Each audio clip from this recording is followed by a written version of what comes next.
And the ancient technique of backwards rollerblading. You can't actually control it when it's like that. It's like it gets stuck on... Maybe some kind of auto-correction thing? Ah, cutscene. Greetings, lowly mortals. I, Eddie, Prince of the Netherworld, salute you. Okay. What the heck is he talking about? I nearly had a heart attack. I hope I didn't disturb you. You're the only thing that's disturbed around here, buddy. What do you want, Eddie? We need to get to Wishing Waters. Do you know where it is? Wishing Waters, you say? The Prince of the Netherworld knows many dark secrets beyond the grasp of mortal man. Mighty Eddie? Prince of the Netherworld. Prince of the Netherworld? Pray tell us how to get to Wishing Waters. But a short distance away lies the portal to the realm of waters. In English, please. The bus stop is just over there, near the tunnel. I don't know how much good it'll be to you, though. I just saw Lars and his gang hanging around there earlier, and they were talking about how Wishing Waters is closed. You let us worry about that. I see. It's all under control. Or at least it will be. Please tell me we get to beat the stuffing out of Lars in some capacity. Because I don't remember much of him. Just that he's kind of a tool.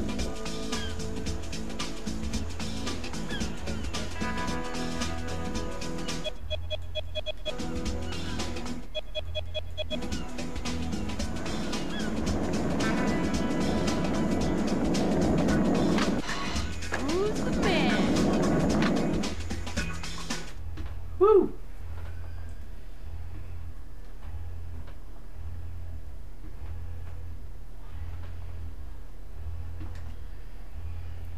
Alright, so...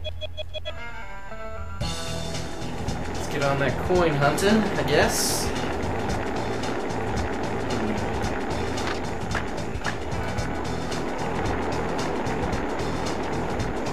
Well, I'm trying to come up with stuff to talk about, but there aren't any movies coming out soon that I'm particularly interested in. We can talk about butts. I'm not sure there's much conversation to be had there.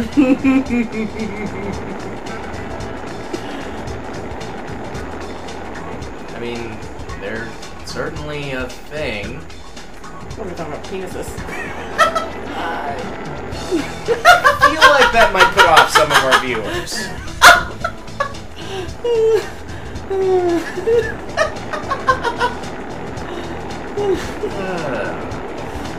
We can talk about shoes.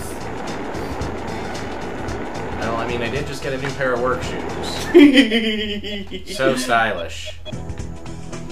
Okay, you know what? I'm gonna cheat. Yeah. Cool. Alright. Whew.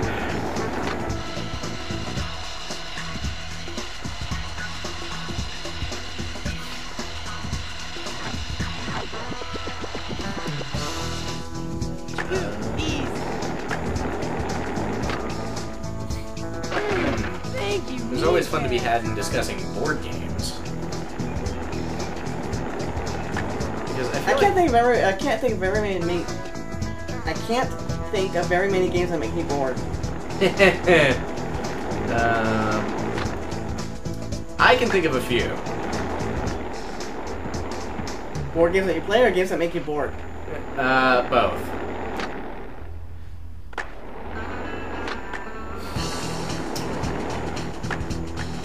There's one I actually just got recently, Betrayal at House on the Hill. It's super fun. You know those schlocky old horror movies that involved a bunch of people going to this creepy house on a, on a hill, of course. And then, bad things just start to happen. The only thing that comes to mind is the Magic School Bus Inside the Haunted House episode. This is not that. I think is the way I'm gonna phrase that.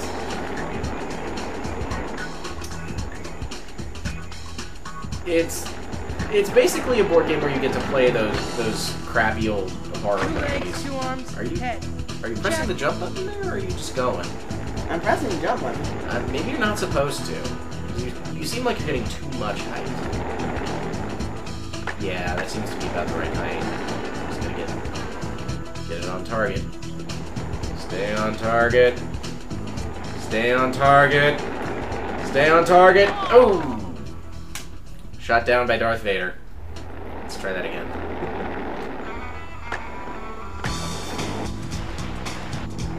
Yeah, some of these are a little tough.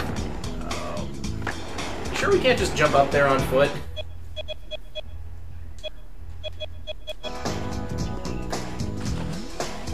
There we go. Much easier.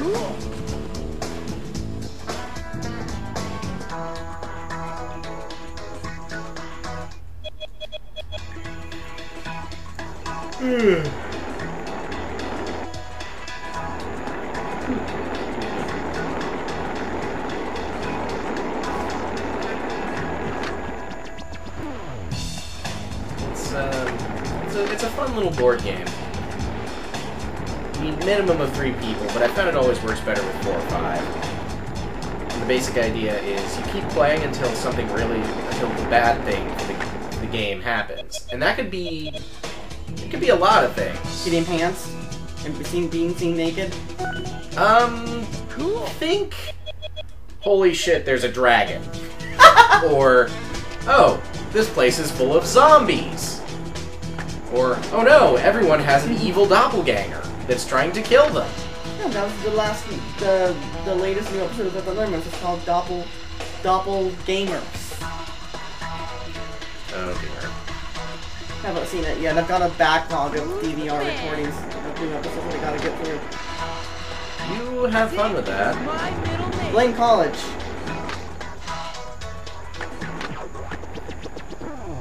We'll blame everything on college. Smoking. We'll blame floods on college. We'll blame fires on college. We'll blame, what else? Student debt. Smoking. That's gonna be one of the new horsemen of the apocalypse. Cool. Death, war, famine, pestilence, and student debts.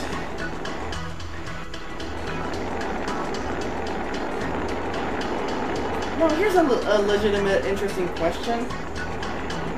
I mean, I know it's kind of weird, but is going to the bathroom an inconvenience? Having to go to the bathroom an inconvenience? I would say on the whole, like, all things considered, probably a little bit. I mean, obviously, the trade-off is you don't get all of this crap, literal crap, built up inside you and it ends up doing bad things to your system. Like, clearly, it's a necessary thing. But usually it's kind of inconvenient. I can actually think of a few times when it's been sort of advantageous. Because it's like, oh, hey, you just instantly have an excuse to get out of whatever situation you're in. Which, I can see where that would be helpful. Everything at this party is so awkward. I'll just, I need to use the bathroom. Which one do you think is easier to hold? You're seriously asking this? Well, this is a game for 12-year-olds, so... Hell, I don't know. And the one thing I find interesting is that, you know that feeling when you have to go to the bathroom, either one really bad, and it just feels uncomfortable? Obviously, you don't know. Yes, obviously. Once you go, it feels like such a relief, Yeah. right? But here's the interesting part. When you, okay, if you have to go really bad, and you go, it feels like such a relief. But if you don't have to go just because you don't have to go, you don't have that same feeling of relief. Yeah, it's, well... Even though you're at... Yes, because the negative stimulus is gone. Like, this is just basic psychology kind of stuff here. Obviously, you're going to have a greater reward when there was a greater negative stimulus. It's why when there's a really annoying song playing, you feel relieved when it's gone. Yeah, but that's not... I'm talking about more physical relief. Well, yeah, it's the same basic thing, though. It's all the neurochemistry. Where are we going, by the way? Aside from in circles. But yeah, like, if you go, it feels like such a relief, but then, like, an hour down the road, you're still empty, but it's like nothing ever happened. Yeah, that's just neurology. At least I think that's the problem. It's the same with anything like, oh, man, my feet are killing me. I feel terrible. Finally, I get to take some time off and sit down. Much better. Oh, It goes for anything that involves discomfort. I know another perfect example. Being sick. When you finally get better, it's like such a relief. And then, but when you're not, but then most of the time you're not sick, and it's nothing. There. You don't know what you got till it's gone. That's what I'm gonna say on that subject. Okay. Oh, there's one. Ka-ching! Cool. There's 4 more. There are 4 more, but not in this area. Thank you, Microsoft Sam.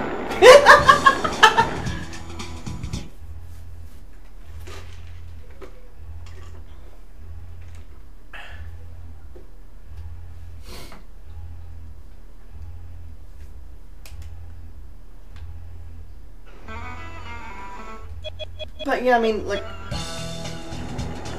it eventually, if you hold it in for too long, it becomes unhealthy. Obviously. But I think that's quite a long time. I don't know how long you can hold it for. I've never tried to go the longest. Yeah. Oh, we have to have 15. Woo. Yeah, man. I wouldn't know. I don't study this at all. And I have to say that if you really have to go number 1 really bad, that's a greater relief than the other, in my opinion. I don't know. Well, I think it's because this is not something I've dedicated a lot of brain power to. Right. I think because urine and is more difficult to hold in. There's a musical I think you are going to enjoy. A musical about urine? Surprisingly, yes. It's called Urinetown. Cool. Is it spelled urine town, or Yeah. is it the contraction urine town? No, it's the former. Yeah, the university here, they did a production of it a couple of years ago. Is it literally what it says it's about, or is it just a... Kind of. The idea is that it's it takes place in a future where a very near future where there's a massive drought, and so water is in an extremely limited supply, and therefore all of the controlling interests in the country are like, you now have to pay in order to pee. And it doesn't make any sense. It didn't make much sense to me either. If you get a chance to actually ever see a production of it, Not enough coins. we're aware. You probably should take a look. At least watch the whole thing. I would like to hear your thoughts on it. Now that makes me question if there's something called Poop Town. Not as far as I know. At least not on stage. Okay, I'll try to give it a see, but I still can't see why it would make sense. Why you would have to pay to what? I think it has something to do with sewage treatment. I'm not sure. Are you talking about paying, like if you go in a public restroom, or like there's a tax associated with it? Oh, then you might as well just pee at home or on the grass somewhere. Well, except then they arrest you and Excellent. do bad things to you. That sounds so wrong. You're right. I probably could have phrased that better. No, they will arrest you, probably jail you. I'm trying to remember because it's been a while. I think they might even execute you. Oh dear. Yeah, it is like it's very dystopian.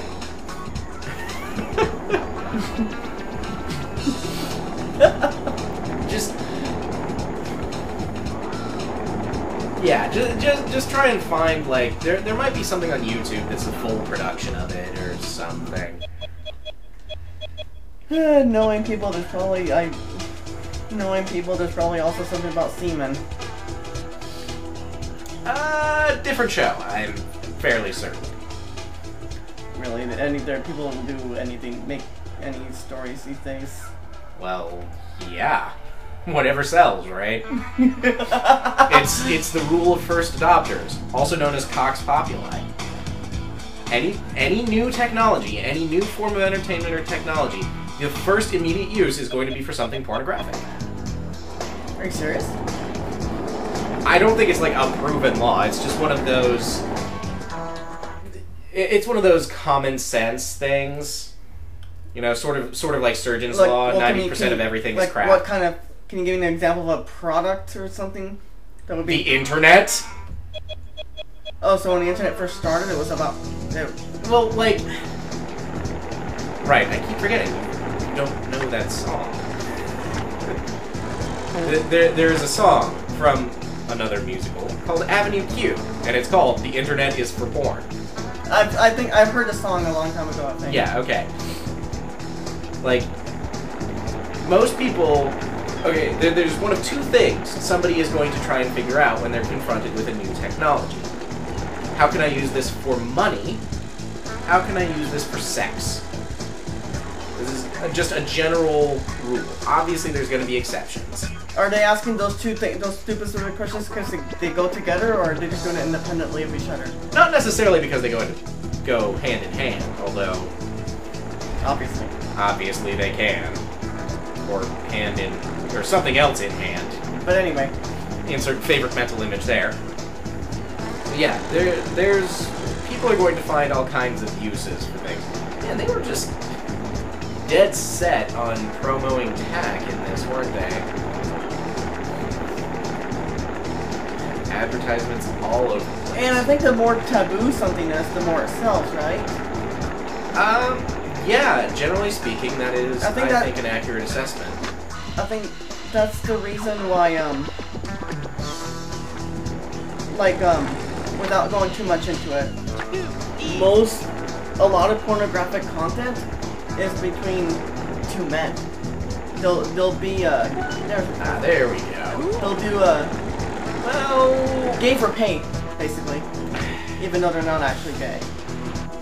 Okay, so here's the thing. I've actually done some research on how the porn industry works. Most of the time it's not guy on guy that's the selling point, it's girl on girl. That's interesting. Oh, not I guess maybe not so much as selling, but like if it's guy on guy with and part of that is like social stigma, because obviously heterosexual men are going to be far more interested in girl on girl than they are in guy on guy. Well, I was talking to one of my friends about this, and he says that you get paid more, regardless if you're actually identify as such. Because most of the time, from what I understand, most of the time, guys in gay porn aren't actually gay. Fuck if I know.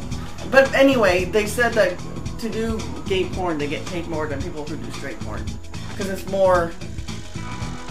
more taboo, requires more... It's not as pleasurable, I suppose, if you're not... That's the term I guess we can use. Ah, I see you finally come up with enough coins for our little competition. Well... 20-minute mark. 20-minute mark.